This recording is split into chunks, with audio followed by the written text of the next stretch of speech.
All right, everyone. I think it is time to get started with today's very special presentation. Welcome, everyone, to the North Carolina Museum of Natural Sciences. It's good to see everybody here for today's very special presentation. Thank you for joining us here in downtown Raleigh. My name is Chris, and I'm curator for the Daily Planet Theater, this fabulous globe right here at the museum.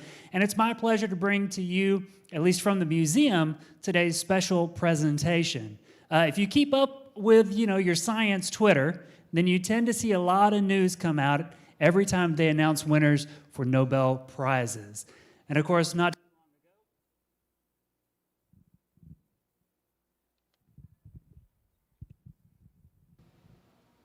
Sorry, everybody.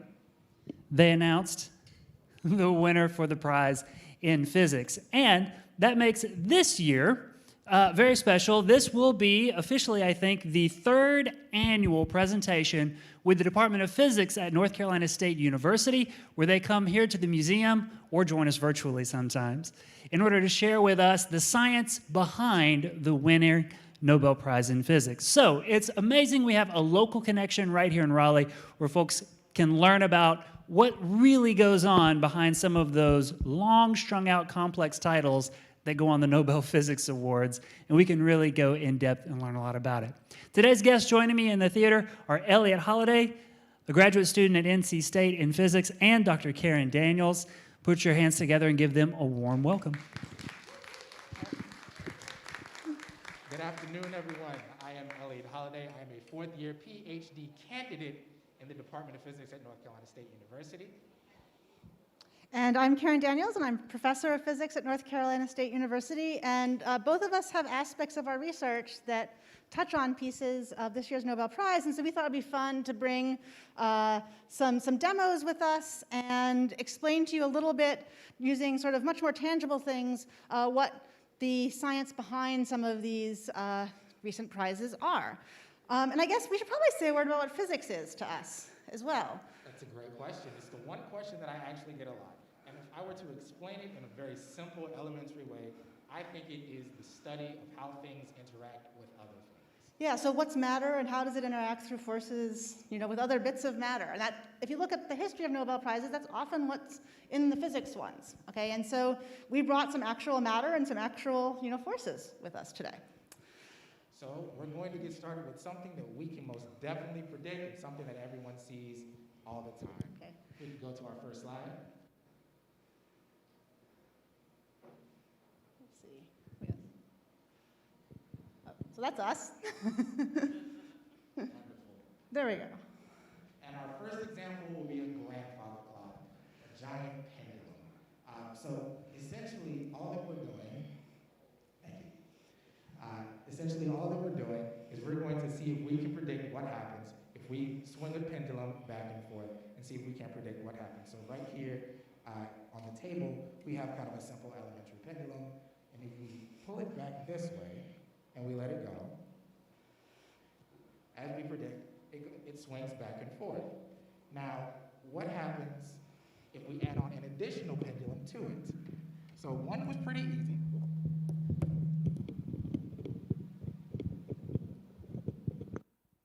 One was pretty easy, but what happens when we add two?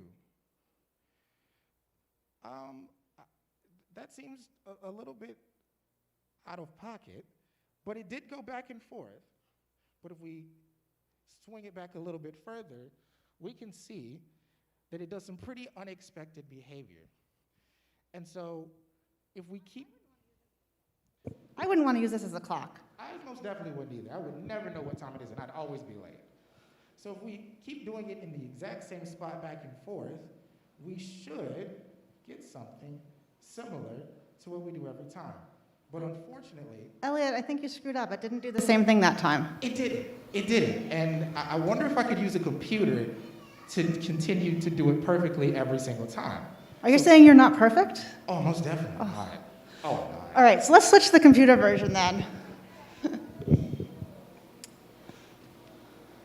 Right. So now we have before us a simulation of the double pendulum where we can do it the exact same time every single way. And if we hit play, I like this. It's slower, too. I can see it better. Absolutely. So it goes back and forth, and sometimes it goes end over end, and it has some pretty unexpected behavior. But what if we stopped it, and then we turned on what we call the ghost? Now, the difference between the pendulum that we see here and the ghost will be 1/1000th of a degree. And let's see what happens when we play the regular and the ghost at the same time. Oh. Wait a second.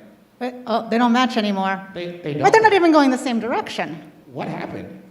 We only changed it by 1/1000th of a degree, and it ended up with a completely different behavior. So if we go to the next slide,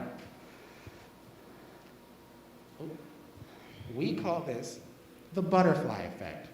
If you make a very small change to a system such as this, you may particularly get a completely different outcome. And why we call it the butterfly effect was by a thought experiment by Edward Lorenz, I believe it was back in the 1900s. 1960s, yeah. And he theorized that a butterfly flapping its wings in New York could potentially cause a tornado in North Carolina. I changed a couple of names around, but you get the picture. So something so small as 1/1000th of a degree can have impacts in the future that may be unexpected. But you know, I was actually sort of remarking at that pendulum that there were still some consistent things about it we saw. Like it still swung back and forth with a noticeable period, right, for a while, and before it got unpredictable. Right.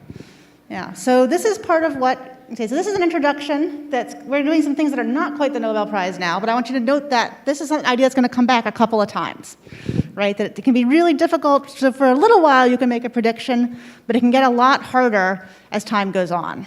Okay, so Elliot, I want to invite you to play a game. Ooh, a game, I love games. All right, so let's come over here to the front, okay, and then maybe the camera can come down. I don't know if you guys have ever played this game before. It's a little bit like pick-up sticks, okay? And one of the things I like about it is it's just a bunch of little sort of pegs in a box, right? Let me put these here, little pegs in this box.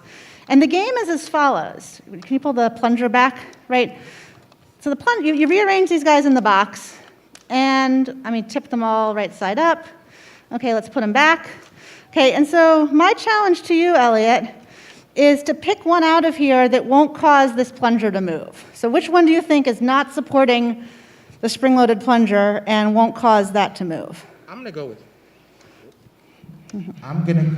with this one. Okay, you were safe. Now it's my turn. I'm going to pull out this one. I'm safe. And I'll go with this one. Oh. Oh, it moved. Okay, so that means I get to keep his piece, right? So this is a game, and you know what? It's actually really hard to predict which one is safe for us to take out and which one isn't, which is why it's a fun game. Okay, so how many? I don't know. Many of you guys would have. I see a lot of siblings up there in the audience. How many of you siblings would like to always be able to beat your younger or older sibling? Yeah, I think that people here would like advice about how they could beat their siblings. Right, so this is a prediction of the future, just like with the pendulum. So let's go back to the slides, right? And this is a game called Booby Trap, if you're interested in it. Okay, so let's go to the next slide. Okay, so Elliot, you've been to my lab and seen the lab version of this, right? So this is actually data from my physics lab, okay? And these are special spy grains. So unlike the wooden ones there, these are made of a plastic where we can tell which ones have a bit of force pushing on them. They're part of the backbone that you shouldn't take out. So every one of these that's got green on it means it's holding up some of the weight, and we shouldn't pull it out, okay? So this is an optical technique that we use in our lab. So Elliot, which one do you think you would decide? We're going to cheat now. Which one do you think you would pick out so that you could totally win? I'm going to go with the one that doesn't have any of the little white markings on it, almost in the top left corner. Okay, the top left corners are like 2 over and 2 down, right? Let's do that. Okay, so if we were to pull that one, we're pretty sure it's going to work. But now I'm going to tell you, we can do something in the lab that we can't do here. Is we can repeat the same experiment lots and lots of times, okay, which is something that scientists like to do. And so when Chris hits play on this, which he's not going to do quite yet, Okay, what you're going to see is us pulling back the piston and then putting it back multiple times. And so the movie you're going to see is like replaying from the start, okay, which particles are safe and which particles are not safe. And remember, the ones that are purely red are the safe ones to pull out. Okay, so Chris is going to hit play, okay, and what you'll see is every time we redo it, I don't know, Elliot, how do you feel about that upper left one anymore? I am not so certain.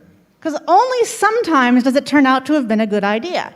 And you might be able to look at this and see some other ones that you'd be willing to bet on being a safer one to pull out, okay? So this, we had this title, Uncertainty and Frustration, right? So you can replay the same thing over and over, and because that wall came in a slightly different way each time, just like the pendulum slided from a slightly different position each time, we got a slightly different outcome. Now, it's still a bit predictable. We always see some brights and some darks, right? But picking one that's safe is not so easy anymore. Okay, let's go to the next slide, okay? And this brings us, we now got enough background. You guys have now enough background for us to start talking about the actual Nobel Prizes, okay? So the 2021 Nobel Prize is for groundbreaking contributions to our understanding of complex physical systems, right? And Giorgio Parisi, who's shown here, okay, these are sketches that the Nobel Prize Committee does every year for the winners, okay, was for the discovery of the interplay of disorder and fluctuations in physical systems from atomic to planetary scales. So we picked the tabletop scale because it's a little easier to show you guys today. But in fact, he's done things everywhere from atoms up to climate change, okay? And this disorder and the fluctuations is what you guys just saw in the game called Booby Trap, right? That they were not an ordered padding. It doesn't look like a checkerboard, right? And it's got fluctuations. And fluctuations is a fancy way of saying it's flaky. It doesn't do the same thing every time, okay? And what Giorgio Parisi did was think about ways to do what's called an ensemble, right? So you repeat the experiment, which is a fancy way of saying over and over again, repeat it, and look what changes, okay? And from that, he started to look for hidden patterns that even though it looked disordered, and even though it changed from time to time, were the things that were on average are the same, okay? And could you use that to make predictions, okay? So I'm gonna show you a little bit more about the kinds of systems he worked on. If we go to the next slide. All right, so I'm going to do this with spinning tops, which are a little bit easier to understand than atoms. Agreed? So you've played Beyblades, right? It was a long time Long time ago. But yes. So do we have any kids up here who are Beyblades players? Yeah, we have some. So I don't have any real ones, and they're also really colorful. And so we brought some simpler, this is like a pretend version of that, okay? And I just got some regular tops here, and they're on a little curved surface so they don't escape, right? And I want you guys to think for a second. When you spin a top, what direction do you usually spin it? Yeah, so I tend to do them clockwise, right? Right? And so there's a spinning, and if I do another one that's clockwise, right, when they bump into each other, they start to get in each other's way, right? So Elliot, maybe, is there a better way for us to do this so they don't get in each other's way? What if we did it the other way? The other way around. All right, so can you do clockwise, or which do you prefer, clockwise or counterclockwise? I can do clockwise. All right, so you do clockwise, and I'm going to do counterclockwise. All right, 3, 2, 1. Oops, whoa, you're like super adventurous there. Let's try that again. Yeah. Ready? Go. Let's get yours settled down, and then counterclockwise is harder, right? And now when they touch, they're actually much nicer to each other, okay? So let's look back at our slide here for a second. Okay, and this is something you guys can do for yourselves. Okay, so the first time we had the top row is we had them spinning the same direction, right?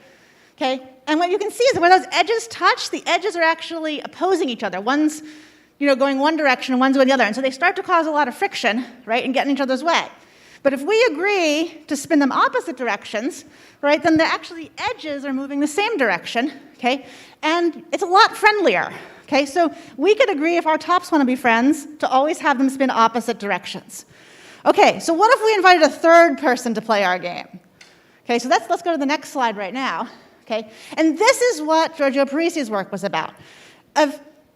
So I'm going to represent spinning clockwise as pointing down arrow, and spinning clockwise as pointing up arrow. So Elliot and I are those two dark arrows on the left, and we agree to not match, okay? Because we're friends, we want our tops to be friends. If we invite a third friend, what should the third friend pick?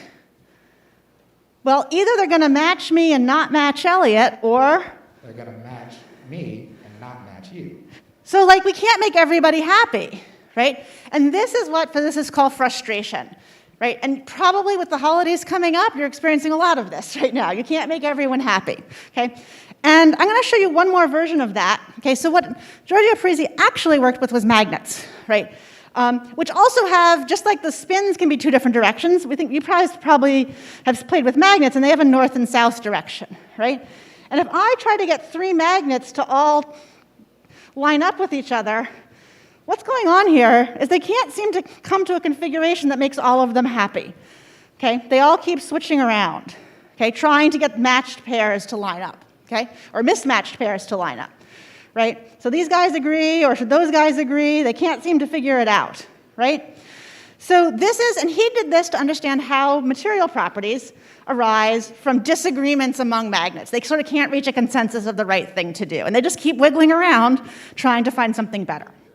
Okay, all right, so that is one of the 3 Nobel Prizes, but the Nobel Prize Committee did something weird this year. They awarded it to 3 people, right?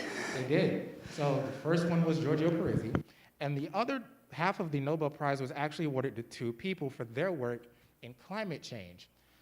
The first person that got the Nobel Prize, or a quarter of the Nobel Prize, was Yukiro Manabe, and the other person was Klaus Hasselmann. Now, both of these people, both of these men, were known for doing their work on climate data, and it was also very much so related to how complex it was to model the Earth's atmosphere and things of that nature. So if we go on to the next slide, we have a diagram of how the Earth's atmosphere essentially works. We start on the left-hand side with incoming solar radiation. Essentially, the sun is hot, it shoots radiation towards us. We, standing on the Earth, we get that radiation, and some of it is absorbed back, some of it is absorbed into the Earth, and some of it is reflected off into the atmosphere.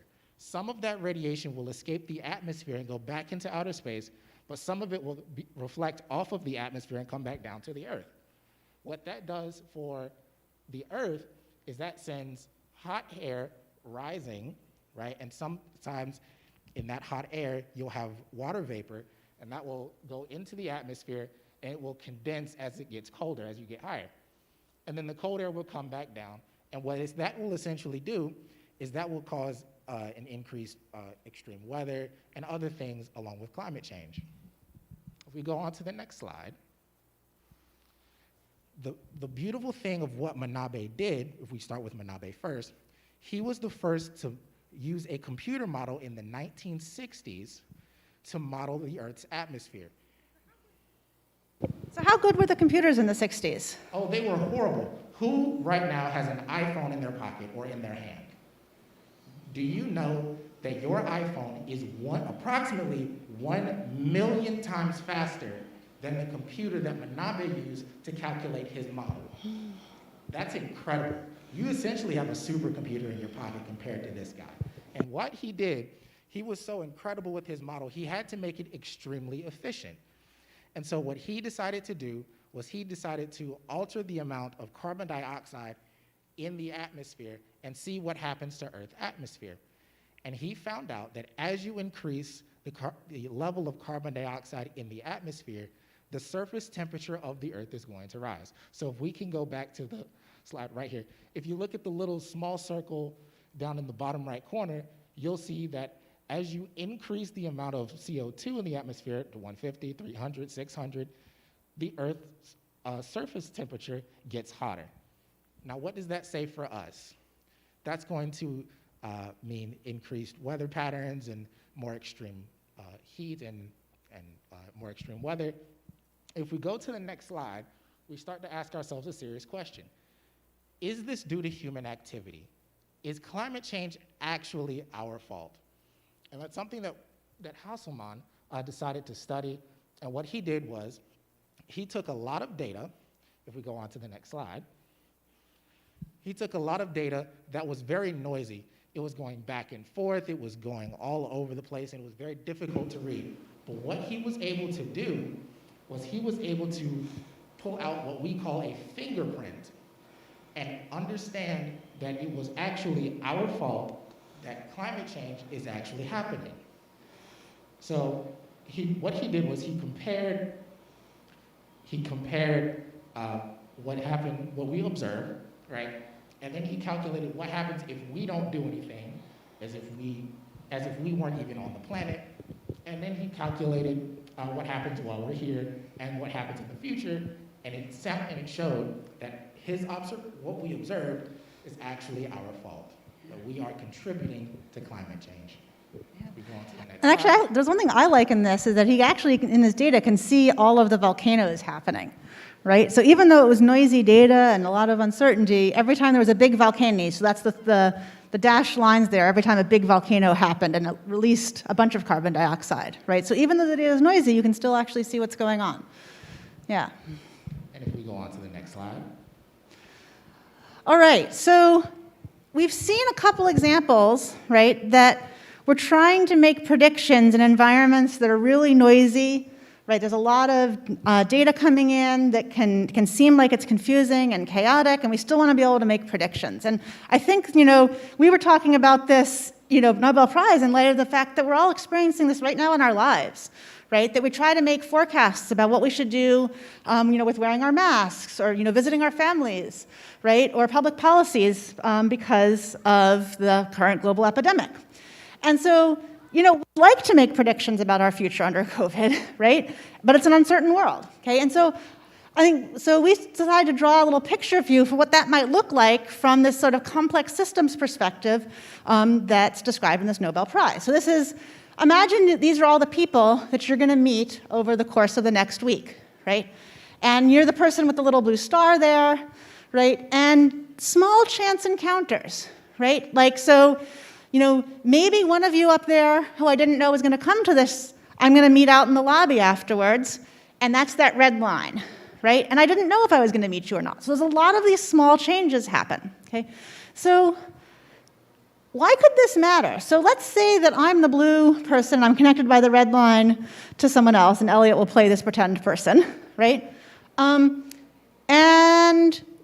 We happen to hang out in each other's company for a while, and I don't know whether or not the other person happens to be carrying coronavirus right now. It might be asymptomatic. So whether or not we meet on the street and, do our hug, right?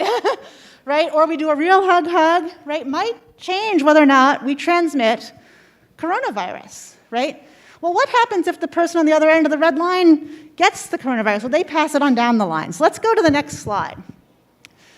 Right? So these small chance encounters, whether they happen or not, can have a big change. So in scenario 1 at the top, the person in red meets 2 people, and each of them meets 2 people. They hug on the sidewalk, right? And the scenario on the bottom, the 2 right-hand people never meet, right?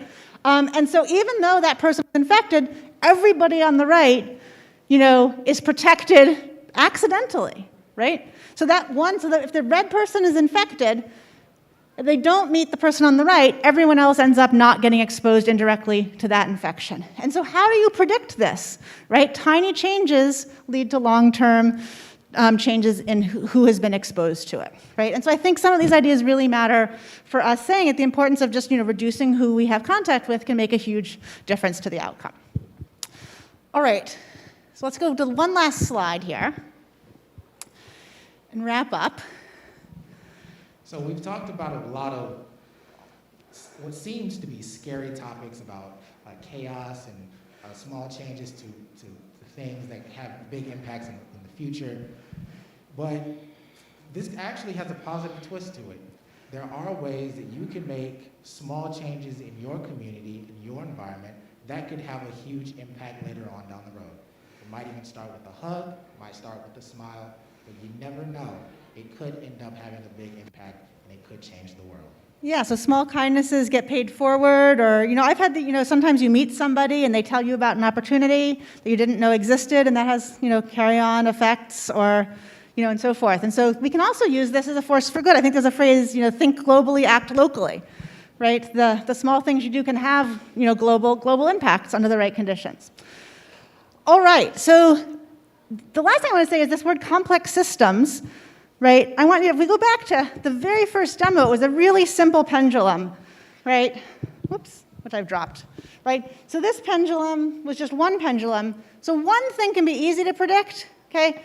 But when things interact with other things, which is what we talked about physics being about, right? It's those interactions that actually cause things to end up being much more complex than even we anticipate. If it was just pendulums or magnets or tops. And so we're going to bring some of these demos out to the first floor lobby here. So if anyone wants to actually try some of these things, we'd be happy to meet you out there, and you can play with them yourselves, and you can try to play the game and beat your sibling if you want. Anything else you want to add, Elliot? Are there any questions? Let's give our Let's give our guests a great big round of applause.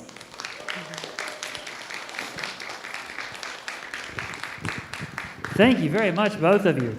If there are any questions, wave at us from the balconies, and we can point at you, and then you can yell at us as loud as you can. And then we'll repeat your question down here. We'll repeat your question. That way our virtual audience can join in as well. So any questions, wave down. And if you're watching online, I'll give you a minute to submit your questions via the chat, and then I'll jump on and see what you've got to say as well.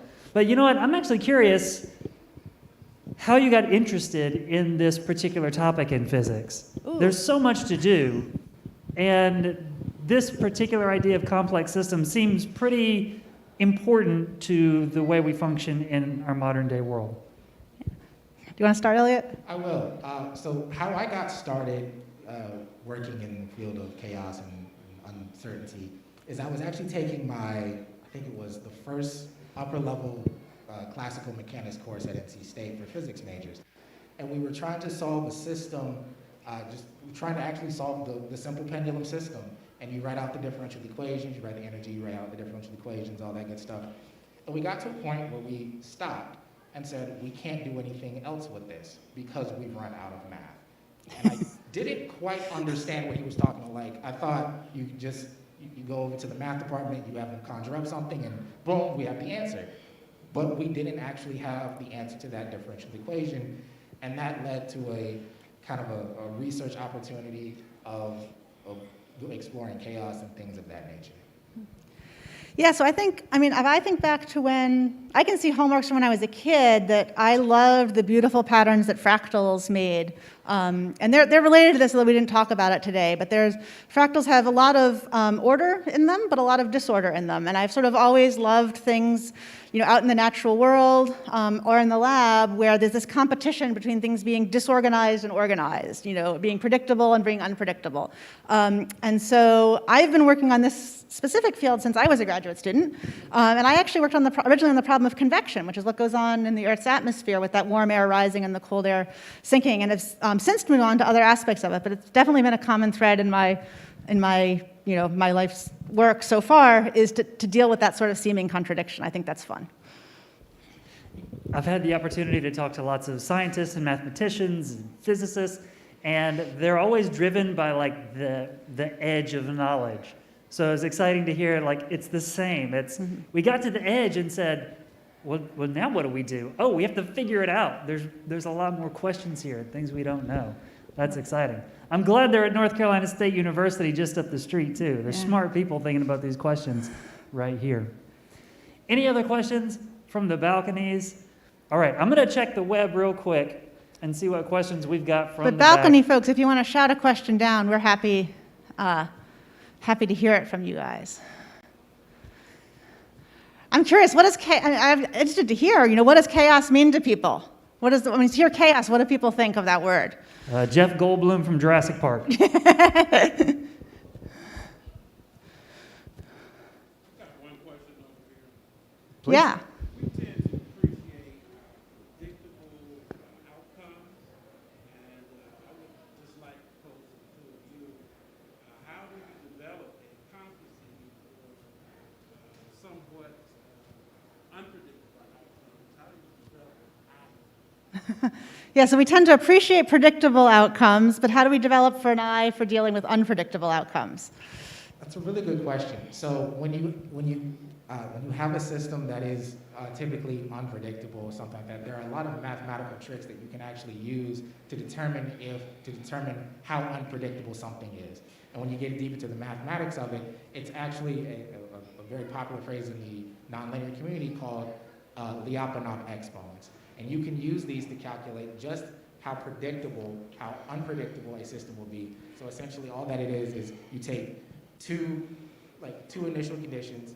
Like your pendulum. Yeah, like the double pendulum, the difference between the regular and the ghost, and you see how fast they separate. And that'll give you kind of a measure of your Lyapunov exponents, kind of a measure of how unpredictable the system is. But that's kind of, I think you've hit on something right there, which is that while we can't predict the outcome, we can predict exactly how unpredictable it is. That's interesting. And so maybe we have to learn to be satisfied with saying we can quantify, we can measure the degree of confidence we have in our predictions, right? And know when we're in bounds and when we're out of bounds. Yeah. And, I think that's another, maybe a lesson also that's worth thinking about is, how do we know what we know, right? And what are our confidence in that? Yeah. And it's useful to know the answer to even the question of how unpredictable it is. That's a useful thing. Great questions. So the last one then will be, I guess it'll be from me unless I see others.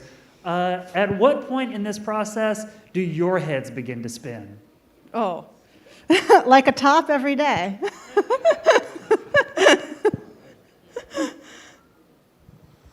My head's always spinning. Yeah. I'm always scratching my head trying to figure out what exactly is going on. This stuff also relates to my research, so I'm doing work in artificial intelligence and chaos theory just as well. Yeah, so he wants to figure out if he can use artificial intelligence to make better predictions, right? So again, asking for help from the computer, which has been a theme of all of this, right? Like maybe my head hurts, maybe your head's hurt. And the computer is running out of memory, so I think the computer's hurt. Wow. Yeah. But yeah, so being comfortable in that uncomfortable state, I think, is part of. Actually, that's the fun of being a scientist, is knowing that you get into that uncomfortable state, and then you get past it, and then you get a new uncomfortable state, where you're asking more questions. Yeah. Well, this has been fabulous. Thank you very much for coming out to the museum today, for bringing the demos, because those made my head not spin so much as we were going through this. So excellent stuff. And thanks to all of you for coming out to the museum today to spend a little time with us. And our friends from North Carolina State University. Let's give them one more round of applause.